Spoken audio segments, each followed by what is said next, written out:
Kemarin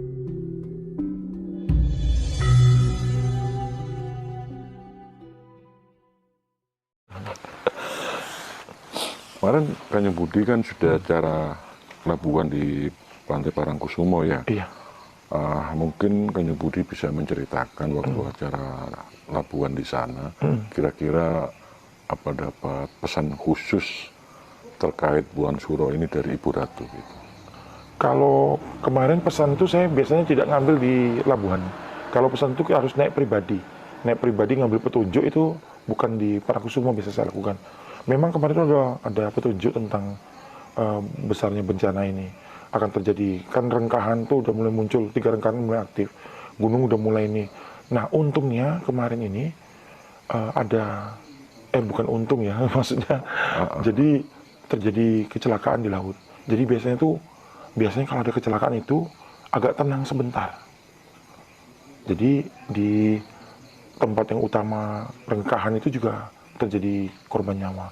Itu juga tenang sebentar. Cuma di Merapi belum ada korban. Jadi Merapi masih terus. Tadi sore juga kan mulai asap juga keluar. Kalau Merapi ini memang nggak sabar, tapi kan ini rencana ke depan pandangan ini memang semua. Waktu Ibu terakhir kasih tahu, saya disuruh berjaga-jaga. Jadi ya ini udah kata-kata berjaga-jaga, biasanya saya udah stabil. Tapi pantai masih belum turun. Keadaan pasir masih stabil. Nah kemarin ada orang kecelakaan 5, itu 2 meninggal, 3 masih hidup. Jadi itu Buan Suro? Iya. Dia kalau nggak salah meninggalnya di pantai Parangdok. Sekitar Parangtritis dan Parangdok itu. Jadi sekarang ini kan ubur-ubur lagi keluar nih. Jadi biasanya kalau bencana ada itu ubur-ubur tidak ada, itu juga tidak ada, air juga berubah. Tapi ini tanda itu belum. Tapi kemarin waktu saya masuk doa, Ibu bilang suruh bersiap. Nah, waktunya saya belum tahu. Untuk yang korban tadi 5 orang, itu di luar acara labuan yang resmi? Oh ya, di luar ya. Dia bikin acara sendiri? Mereka main, turis. Oh. Jadi orang dari luar Jogja. Dia nggak bikin ritual, dia sekedar piknik Berenang, gitu? Iya. Jadi biasanya yang banyak kejadian meninggal tuh bukan orang situ gitu. Semua pendatang.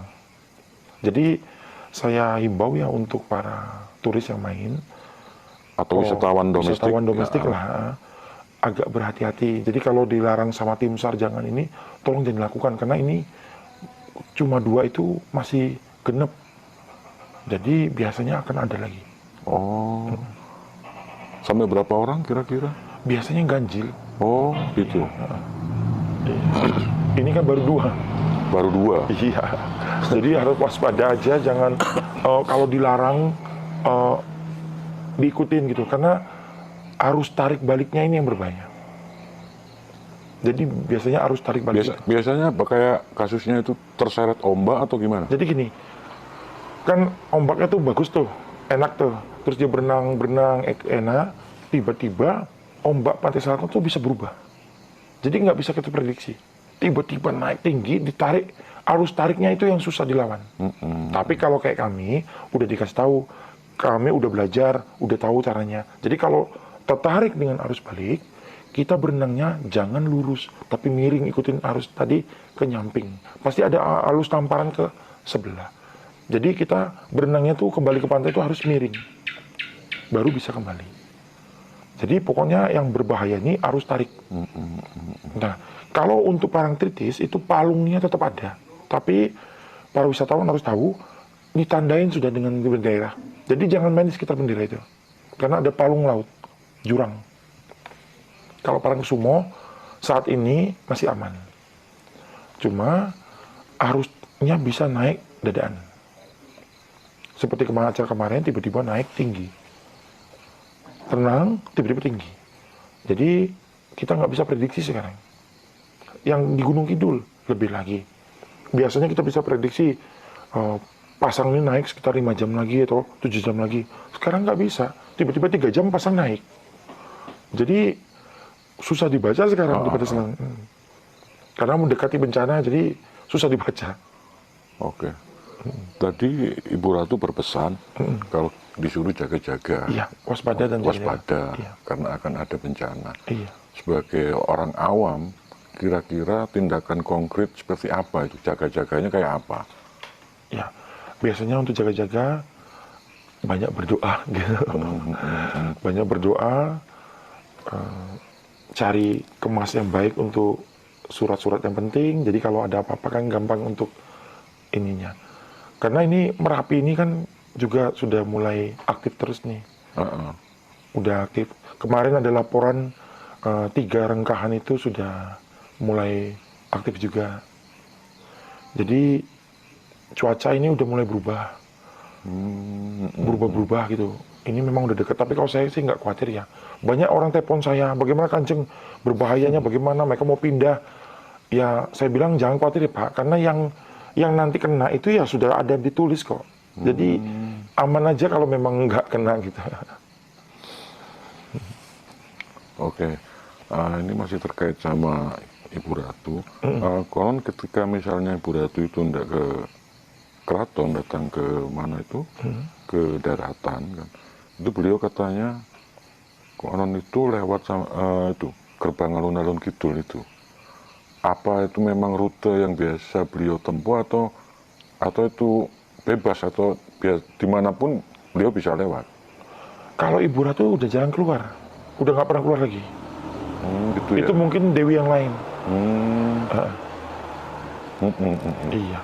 Jadi setahu saya sampai saat sekarang tidak keluar lagi karena tidak ada kepentingan untuk keluar lagi.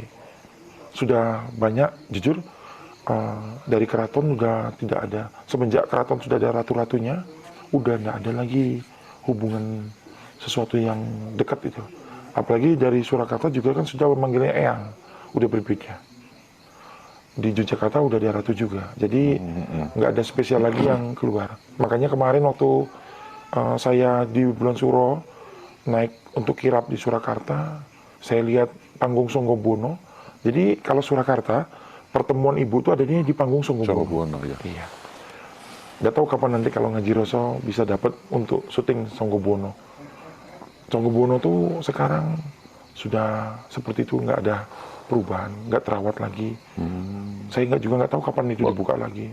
Waktu acara kemarin di Songgobono itu nggak apa ya, kayak hal-hal yang gimana sakral gitu nggak ditangkap gitu di situ. Nggak dibuka pintunya, acaranya nggak di situ, di dalam lagi, di tempat yang biasanya. Jadi Songgobono itu tertutup. Hanya kita kalau masuk pintu keraton dari pintu yang Kemendengan atau apa yang dekat pasar itu, masuk, belok itu langsung Songgobono. Tapi kita nanti acara masuk ke pintu yang dalam lagi. Jadi keraton Surakarta itu kan kalau masuk ke sana tuh unik banget. Kacanya banyak, besar-besar. Itu kenapa saya ngajar tentang kaca. Karena Surakarta itu kacanya luar biasa. Baru masuk pintu aja, pintu ada 3. Kiri kanan tuh ada kaca raksasa. Kalau kita berkaca, badan kita full di situ. Pintu dibuka, udah kaca besar raksasa lagi. Masuk lagi, kaca lagi. Semua kaca. Buat apaan? Nah, itu ada rahasia di balik itu. Jadi, Sinun Pakubono 10 itu, waktu rancang itu semua, untuk pasang itu kan dia kaya banget itu. Jadi kaca itu berhubungan dengan banyak hal. Jadi untuk keberkahan, untuk nolak bala, dan lain-lain. Makanya, Keraton Surakarta tuh memakai kaca besar raksasa itu banyak sekali. Jadi kalau misalnya main ke Keraton Surakarta, kan ada pintu yang nggak boleh dijaga, di pintu Kemendengan atau apa itu. Nah, itu aja udah kiri kanan tuh kaca raksasa ada. Pintu 2, pintu tengah, sini udah besar. Jadi kaca raksasa itu maksudnya kalau kita berkaca, kita full badan masuk. Kalau kita buka pintu gerbangnya, masuk ke dalam, udah besar, ada ukiran kaca raksasa lagi. Itu kenapa saya waktu itu bicara tentang kaca. Banyak pengusaha rumahnya banyak kaca. Karena Keraton Surakarta tuh banyak kaca. Berbeda dengan tempat lain. Apa ntar ketahuan kalau misalnya ada yang mau aneh-aneh, ada niat jelek gitu?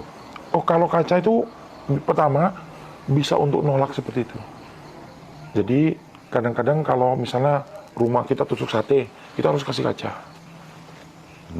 Tempat kita kecil, kita harus kasih kaca. Oh gitu. Nah, pertama kaca itu membuat orang yang ngelihat itu lebih lega. Yang kedua, beberapa goib itu memang tertolak sama itu kaca.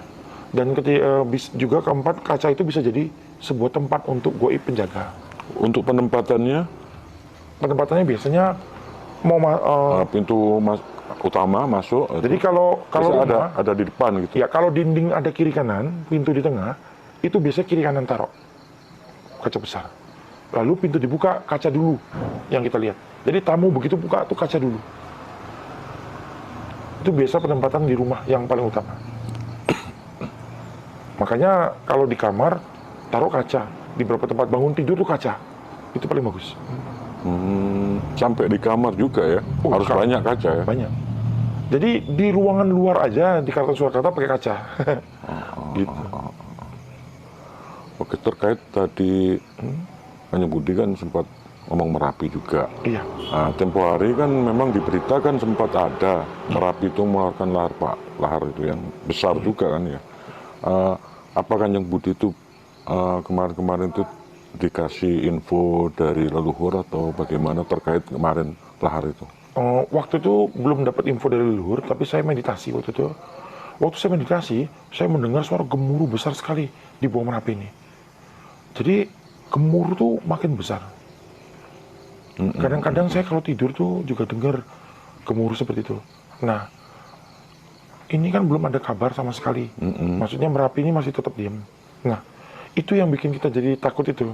Harusnya kan dikasih tahu persiapan atau apa, tapi ini belum ngasih petunjuk sama sekali. Belum gitu ngasih petunjuk, tapi suara gemuruh tuh makin besar. Tapi dengan adanya erupsi gini, agak tenang saya. Berarti kan dia keluar. Yang saya takutin itu kalau tertahan. Selesai jadinya. Karena kali ini bencana ini kan harus berbarengan. Jadi nggak bisa siapa duluan gitu. Kalau ini kan mulai curi start nih, menentukan. Tapi kan ini tidak ada kaitan sama bulan Suro karena terjadi di bulan Suro kan? Sebenarnya ini kan bulan Suro ini kan banyak sesaji masuk. Nah, cuma saya belum tahu, belum dengar ada korban di Merapi lagi nih.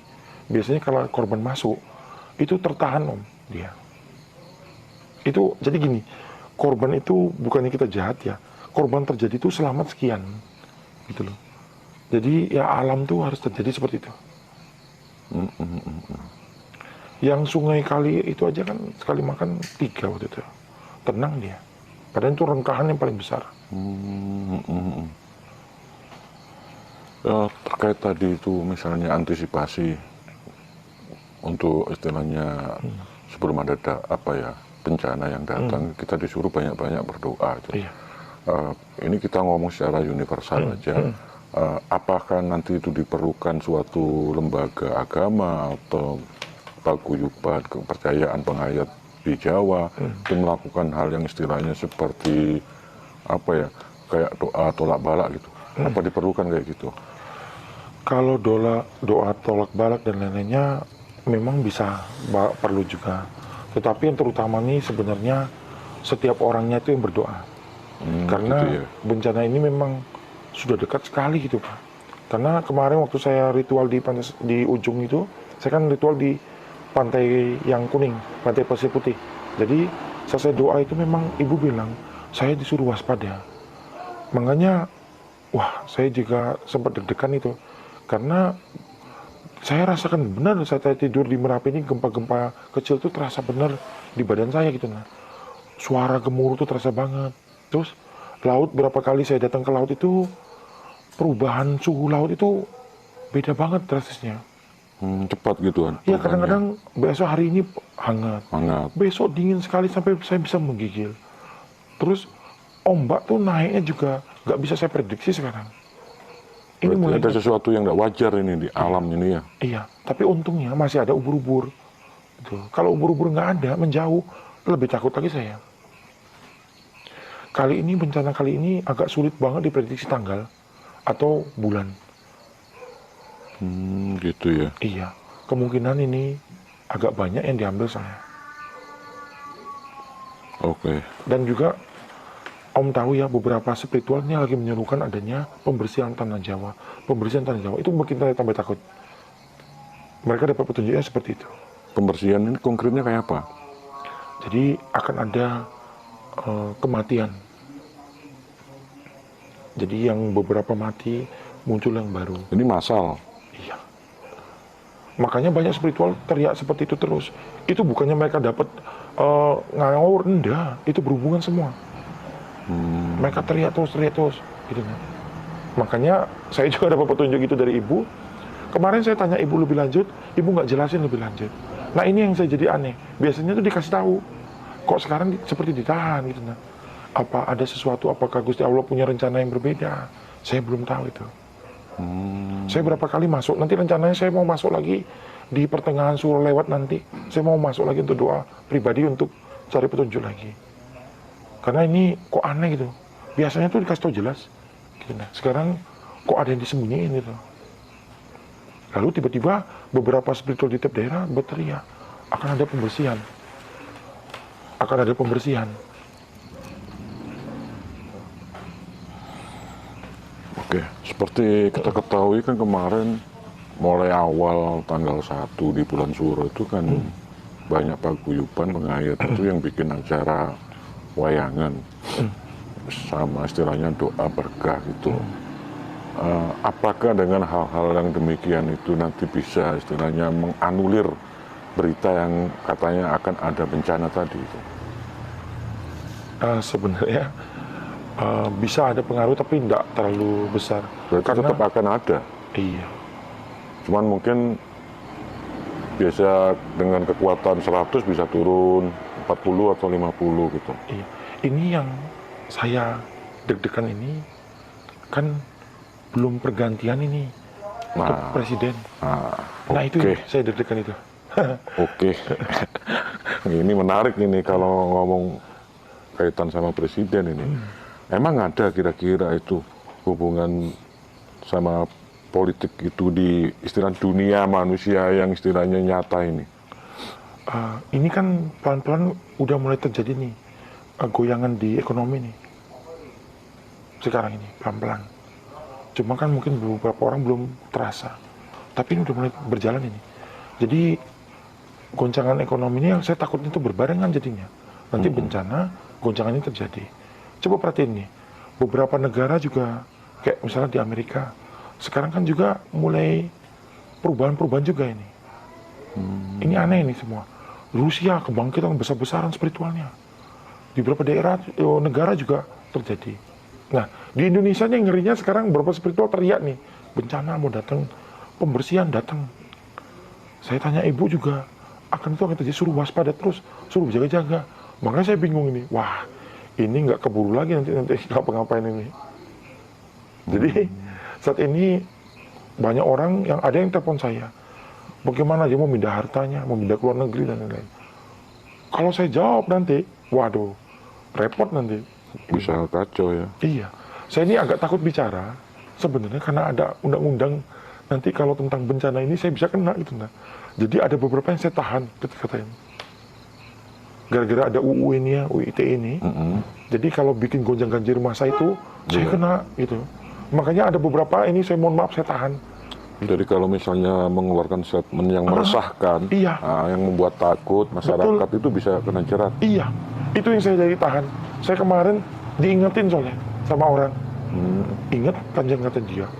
Karena terlalu banyak orang berteriak sekarang ini ada perubahan, pembersihan. Banyak sekali loh. Itu pembersihan kalau dikaitkan dengan tadi masalah pelantikan tadi itu nanti setelah pelantikannya atau sebelumnya? Kalau lihat anginnya itu setelah perubahan, tapi kita nggak tahu apakah masuk di perubahan itu. Nah itu sekarang ini masih, kalau saya lihat dari ombak ini kayaknya nunggu perubahan. Ini yang dimaksud nunggu perubahan, ini menunggu dari pimpinan presiden melakukan tindakan seperti apa, misalnya contohnya gitu. Jadi gini, maksudnya berubahnya pimpinan.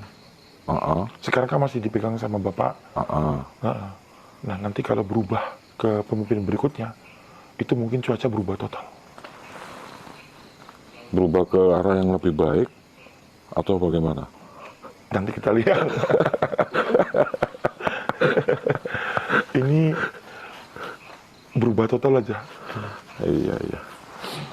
Karena kan sebagian banyak juga para spiritualis itu yang mengatakan apa ya, kepemimpinan yang baru ini nggak bertahan lama gitu. Saya ingin istilahnya menggali pendapatnya dari Kanjeng Budi. Apa kira-kira sependapat dengan keterangan para spiritualis yang lain itu? Yang mereka bilang sih tidak 100% salah gitu. Oh gitu ya. Nah, cuma masalahnya kan para pemimpin ini juga udah tahu. Makanya mereka juga punya backing untuk itu. Jadi apa yang spiritual munculin ini juga beberapa penasihat dari itu kan udah kumpulin juga. Jadi mereka juga punya backup untuk itu. Jadi tinggal nanti bisa nggak melawan jalur alam ini. Ini nanti akan ini jalur alam ini. Jadi seperti ginilah. Kemarin ada acara Labuhan. Ada orang sakti apa semua, tiba-tiba alam merubah, dia kena. Nah itu maksud saya. Nah mereka ini memang mulai buka kuping juga. Kan punya tim mereka. Oh, berarti ada tindakan dari istilahnya orang-orangnya beliau berarti yang sudah melakukan seperti upacara Labuan atau gimana gitu. Ini bukan cuma upacara Labuan aja. Harus dari segi 4 penjuru.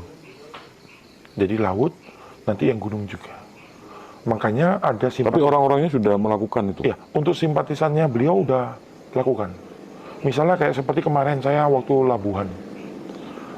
Waktu saya Labuan kemarin, itu kan sepele aja. Labuan besar, dukun besar Indonesia, biasanya hanya kita jalani biasa aja. Tetapi, kemarin saya dapat backup dari Surabaya. Ada pasukan berbaju hitam dari Surabaya datang. Itu lembaga resmi independen? Mereka itu biasanya bergerak kalau alam-alam bergerak, jadi mereka bergerak. Jadi mereka tuh disebut bunga-bunga sekar. Jadi pasukan sekar ini kemarin turun. Jadi ya membantu sekali mereka. Karena selama ini mereka hanya bergerak di bawah tanah. Mereka belum muncul. Jadi mereka ciri khasnya tuh berbaju hitam, mereka pakai logo bunga, mereka menggunakan udeng ikatan. Jadi itu udah mulai muncul. Jadi biasanya jarang mereka keluar dari ini. Biasanya ini berhubungan dengan, kebetulan kan saya juga disebut Sekar Jagat dari Gunung Merapi. Jadi pasukan ini udah keluar. Berarti pasukan ini punya inisiatif sendiri. Nggak ada istilahnya perintah dari pimpinan seperti presiden gitu, nggak ada ya? Ini Dari pemerintahan juga? Guru. Oh, perintah dari guru. Ya. Jadi pemimpinnya, gurunya dari para pasukan ini memang selalu memantau tentang perkembangan alam dan lain-lain. Jadi dulu saya juga masuk dalam jajaran penjaga alam di Nusantara. Jadi biasa berhubungan kalau bencana terjadi waktu corona itu kita saling berhubungan semua untuk ngawasi perubahannya. Nah ini untungnya tanda langit belum muncul. Tanda langit belum muncul. Makanya kemarin saya di backing sama tim itu. Jadi saya berterima kasih banget mereka tanpa pamrih datang untuk membantu. Oke. Di cerita pewayangan, ketika generasinya Pandawa itu sudah tidak ada, terus diganti yang muda-muda, itu muncul itu pimpinan baru, yaitu Parikesit itu cucu. Nah, cuman cucu ini ada yang membackup dari Prabu Bolodewo, ya, Prabu Manduro itu menjadi pimpinan. Nah, ini terkait seperti ini, apakah nanti itu kalau dikaitkan dengan Gibran, apakah bisa ada korelasi nanti istilahnya, kalau menurut teori siklus kan biasanya kan berulang, berputar, akan terjadi lagi berapa ratus tahun lagi. Apakah mungkin nanti itu Gibran itu menjadi presiden di Indonesia? Jadi gini, memang Bapak Prabowo itu sangat berbahaya di kesehatan. Jadi kalau backingnya nggak kuat tentang itu memang sangat mengerikan nanti di tengah-tengah itu. ini Pak Jokowi itu kan memang seorang spiritual juga yang mumpuni. Jadi dia bisa melihat pandangan jauh ke depan juga gitu. Nah, jadi ini bisa terjadi. Tapi mudah-mudahan saya berdoa Bapak diberikan kesehatan terus gitu. Dari kumpulan para spiritualis itu apakah ada usaha atau upaya kumpul bareng, berdoa bareng, biar nanti Pak Prabowo itu bisa istilahnya menjalankan tugasnya dengan lancar dan aman sampai selesai periode 5 tahun itu. Ini sekedar untuk berita ya. Sebenarnya banyak sekali spiritualis yang royal, yang benar-benar setia sama Pak Prabowo, itu sedang bergerak di bawah tanah. Mereka berdoa, mereka naikkan apa, itu banyak. Ini untuk Pak Prabowo biar ketahui, itu banyak sekali yang bergerak untuk mendoakan beliau. Jadi mereka tuh memang nggak perlu dihargai dan lain-lain, tapi mereka bergerak untuk ini. Karena kita udah tahu ceritanya bagaimana gitu. Jadi berjuang mati-matian gini. Cuma nanti di 2029 nanti yang akan ada istilahnya cahaya baru yang muncul. Nanti pertengahan ini kita lihat nanti setelah pelantikan nanti. Makanya kita akan lihat nanti setelah pelantikan. Nanti saya akan kabarin. Setelah pelantikan itu kami mau lihat baca alam di pelantikan itu. Nanti itu biasanya memberitahukan tentang apa yang terjadi berikutnya. Biasanya bisa terbaca itu berapa lama setelah pelantikan? Di saat pelantikan atau beberapa setelah pelantikan. Bisa 1 minggu atau 1 Iya. bulan setelah itu? Biasanya sih dari pelantikan sampai 1 minggu itu masih terbaca. Apa yang terjadi nanti? Iya. Terkait yang tadi katanya tahun 2029, katanya nanti muncul cahaya baru. Iya. Cahaya baru ini tafsirannya kayak apa? Ini kan kalau nafsiri yang kan tidak tepat, nanti kan bisa bahaya. Iya. Nanti bisa jadi nanti apa ya, tambah rancu, tambah resah nanti. Gimana ini? 2029 tuh akan ada tokoh baru yang memang bukan tokoh lama, tapi dia tokoh yang akan baru istilahnya muncul cahayanya luar biasa. 2009. Dia Jadi masuk ke pemerintahan gitu. iya, Terus saat ini memang ada di pemerintahan. saat ini sudah Sudah. sudah tingkat di daerah atau sudah di pusat? Pusat. Sudah di pusat. Iya.